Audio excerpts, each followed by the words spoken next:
Salut tout le monde! J'espère que vous allez bien. Ce soir, j'ai décidé en fait de vous faire une formation capsule produit sur nos fameux couteaux. Donc, nos fameux Voldemort. En passant, quand vous êtes sur les réseaux sociaux, parfois faites attention. Le mot couteau, c'est pas le mot le plus apprécié de la part de Facebook et des réseaux sociaux. Fait que moi, j'ai décidé de les appeler des Voldemort parce que comme dans Harry Potter, c'est le personnage dont on n'a pas le droit de prononcer le nom. Ben, sur Facebook, c'est le nom du produit dont on ne doit pas prononcer. OK? Donc, je veux vous donner quelques caractéristiques. Comment est-ce que vous pouvez les présenter? Comment est-ce que vous pouvez les vendre? Comment est-ce que vous pouvez les utiliser, en fait, pour recruter? Et c'est quoi leur particularité? Donc, ce que vous devez savoir, c'est que depuis maintenant un peu moins d'un an, on a une nouvelle gamme donc de couteaux. C'est ce qu'on appelle la série Merveille. La série précédente qui lui ressemble quand même très proche, c'est ce qu'on appelait la série universelle. Maintenant, on appelle ça la série Merveille. Donc, dans la série Merveille, vous allez retrouver 5 couteaux différents. Donc, le premier couteau que vous allez retrouver, c'est le couteau de chef. Le deuxième couteau que vous allez retrouver, c'est le couteau à pain. Le troisième couteau, c'est ce qu'on appelle le tout-usage dentelé. Le quatrième, c'est le tout-usage. Et le cinquième, c'est ce qu'on appelle le couteau d'office qui est le plus petit. Donc, chacun de ces couteaux-là ont une utilité particulière dans le but de nous aider à accomplir certaines tâches en cuisine.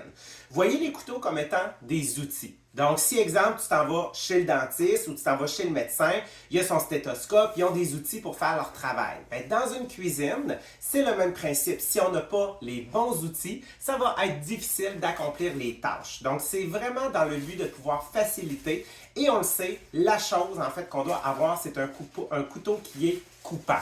Parce que qu'est-ce qui est dangereux, ce n'est pas un couteau coupant. Oui, ça peut l'être si malheureusement, genre, il n'est pas utilisé par la bonne personne.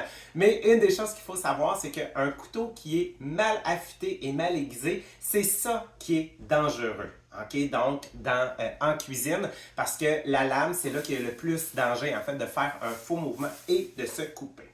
Donc, sur nos couteaux, qu'est-ce que vous devez savoir? C'est que maintenant, en fait, ils sont équipés avec une gaine de protection avec un système de barrure. Donc, ça fait en sorte que quand je viens de l'utiliser, même si je tire, en fait, là, sur la gaine, elle va rester attachée parce que j'ai ma petite encochure dans laquelle j'ai ma gaine que je viens insérer et c'est uniquement en la soulevant que je vais être capable, en fait, de venir retirer le couteau de sa gaine. Donc, ça lui rajoute en fait un aspect sécuritaire et pour le fermer, c'est tout simplement important de prendre le temps de venir replacer donc notre barrure dans l'encochure qui a été créée dans le manche. Ensuite, pour ceux et celles qui aiment ça, avoir leur couteau à proximité, c'est quelque chose de très tendance dans les nouvelles cuisines. Si vous avez des crochets, donc vous avez la possibilité donc de venir les accrocher pour toujours les avoir à portée de main. Ce que vous devez savoir aussi, en fait, c'est que leurs poignets ont vraiment été testés de manière ergonomique pour que ce soit le plus facile donc pour la main. Et l'élément, en fait, important que vous devez savoir sur la nouvelle série universelle, il y a 2 caractéristiques par rapport au métal. Donc, premièrement, c'est de l'acier inoxydable japonais. Donc, ça, c'est dans le plus haut niveau, dans les plus hautes gammes donc d'acier inoxydable qui existent. Donc, ça ne rouillera pas. Première des choses.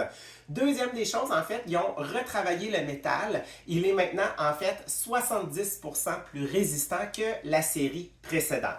Vos couteaux précédents sont encore très bons. Celles-là, en fait, ils sont plus résistants. Et une des choses qui fait en sorte qu'ils sont plus résistants, c'est grâce à une forme d'affûtage. C'est ce qu'on appelle l'affûtage au cuir. Donc, l'affûtage au cuir, qu'est-ce que c'est? C'est qu'au lieu, en fait, de venir aiguiser le couteau sur une pierre, donc ça, c'est ce qu'on connaît de manière traditionnelle ou avec une queue de rat, OK? Bien, c'est affûté au cuir. Donc, qu'est-ce qui se passe? C'est qu'un affûtage au cuir, ça fait en sorte que quand on vient aiguiser le couteau, ça vient le polir en même temps et ça vient réduire les micro, en fait, là, espaces qu'il peut y avoir, ce qui fait en sorte que la lame, elle va moins avoir tendance à s'accrocher, même si c'est des genres de micro-fissures ou des micro-espaces, ce qui va faire en sorte que votre couteau va être plus résistant et va être capable, en fait, de couper plus longtemps. Bien évidemment, pour notre série de couteaux, vous avez la possibilité d'utiliser notre aiguisoir. Donc, cela, on fera une capsule une autre fois. Et là, maintenant, qu'est-ce que je veux vous montrer, c'est quelles sont les utilisations de nos différents couteaux. Donc, première des choses, vous allez voir là à l'écran le couteau de chef. Donc, pour ce qui est du couteau de chef, son objectif principal, c'est en fait d'être capable de venir couper les grosses pièces de viande, les gros légumes, les gros aliments. La chose qui est très importante de savoir, c'est que la courbure, ok, qui est dans le couteau de chef est extrêmement importante parce que quand on vient en fait pour affiner et en fait vraiment émincer les aliments, c'est cette courbure-là, ok, ce va-et-vient naturel qui va faire en sorte que ça va être quelque chose qui est ergonomique et que ça va être beaucoup moins fatigant pour le poignet et le bras.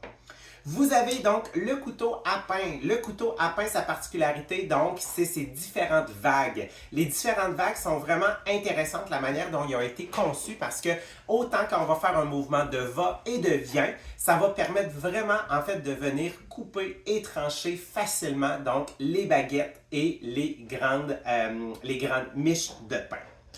Ensuite, vous avez le couteau tout usage dentelé, qui est un peu en quelque sorte un mini couteau à pain. Donc lui, pour les baguettes, c'est sûr et certain qu'il va être merveilleux.